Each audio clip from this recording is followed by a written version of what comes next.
I love you মিষ্টি। ভেবে চিন্তে উত্তর দিবি কিন্তু। এই ভেবে চিন্তে উত্তর দেওয়ার কিছুই নেই। তোর মতো একটা ফালতু ছেলেকে আমি ভালোবাসবো? মনে রাখিস, বউ না বানাতে পারি, মেয়ে বানিয়ে ছাড়বো। शाबाश बेटा।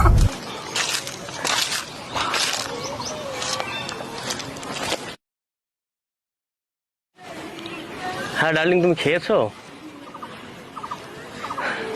বাহ, আচ্ছা রাখো, আমার মেয়ে এসছে, একটু শুনি হ্যাঁ কি বলছে। শোন, তুই প্লিজ আমার মাকে ছেড়ে দে। তুই যা বলবি আমি তাই করবো।